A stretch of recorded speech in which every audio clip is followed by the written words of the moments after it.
And here's a live look at our Luther Family Ford Skycam looking toward I-29. We can see traffic moving along nicely there once that buffer's there. Yep, there we go. Traffic moving along nicely.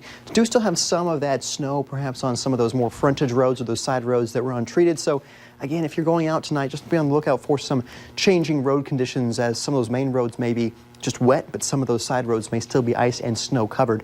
Right now, high pressure is moving into the Devil's Lake Basin, seeing some thinning clouds up there in that part of our area. Still some lingering flurries to the south and still some thicker clouds there near the South Dakota-North Dakota border. But as high pressure moves in, things look good for the day tomorrow. Temperatures tomorrow starting off chilly in the lower teens, warming to those lower 20s under plenty of sun with a south wind around 10 miles per hour. Your hometown forecast shows temperatures in the 20s for everybody. Could maybe see a low 30 in our extreme southern neighborhoods, but again, only a few locations could get near that 30-degree mark. So here's the winter storm for this weekend. We're watching this very carefully because that is a hot travel weekend here for the weekend after Christmas. Our winter storm watch is going from basically Friday morning through Monday morning. So, Saturday morning through Monday morning. Friday looks just fine. So this is for all of the areas here shaded in yellow. That includes Grand Forks, Fargo, Fergus Falls, through the Jamestown area. Notice how our extreme northern and northwestern neighborhoods are excluded from this watch.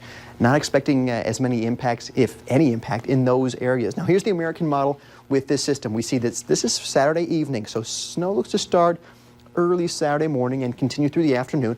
But this is where we're going to stop this here because this shows some freezing rain in our southern and eastern neighborhoods, and that could make for some slippery conditions before the snowfall even begins in that area. So the Lakes country could see some ice accumulation before the snow even begins. Now going through Sunday afternoon and into the evening, heavy bands of snow Sunday evening, strong northerly winds, so blowing and drifting snow will be a factor, especially through the day on Sunday. Through Minneapolis, the center of that system, right through Minneapolis, but that shows some freezing rain through Minneapolis down the I-94 corridor as well. So that could make for some dicey conditions into the Twin Cities, but it looks like most of the snowfall here is around the Red River Valley. And also notice how our northwestern neighborhoods on the American model stay pretty quiet when this whole thing is going down. So we do see this system continue through the morning hours on Monday with still some wind, but it does slowly push off, at least on the American model, by the time we get to the day on Tuesday. So here's what the American model shows. It does have it moving through a bit faster, but the colors aren't showing up there. But it looks like most of us will be in the 6 to 12 inch range, but in the Southern Valley, there will be areas in the 12 to 18 inch range, and there could even be some isolated locations in the Southern Valley that could be 18 inches or more. European model shows, again, Saturday morning, the snowfall begins pushing up from the south. This has Minneapolis more so in the rain area, so maybe not as impactful if you're trying to fly into Minneapolis or fly out of Minneapolis for this weekend. But this has the snowfall continuing through the day Saturday with the strong northerly winds as well, really picking up on Sunday with the heavy snow and those strong northerly winds causing for some blowing and drifting through the day on Sunday. This also has the center of the system going right through Minneapolis, but it has as all rain in the Twin Cities area. This European model has the system sticking around a bit longer than the American model does. As we see by late Sunday, still heavy snow and strong northerly winds there on Sunday.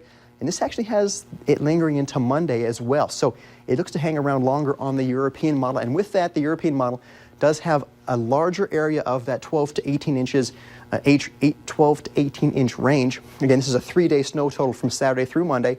Those blues in the 6 to 12 inch range, those purples in that 12 to 18 inch range. And again, still seeing, again, the possibility of some locations being 18 inches or more when everything's said and done come the day on Monday. But again, the European model does have that system lingering a bit longer. So looking at, here's the impacts we're expecting from this weekend system. Snowfall, we have pretty high confidence that most everybody will be around 8 inches or more, except for our friends to the northwest, where they're only expecting a few inches from this system. There will be areas of 12 to even 24 inches of snowfall in isolated locations here for this system, which will, of course, be tough to move without the wind. But with blowing and drifting, it will cause for some road closures and possibly some impossible travel in some locations, especially in the Southern Valley, as we go through the weekend after Christmas. So here's what we're looking at. We have highlighted Saturday and Sunday in red as the high impact weather days.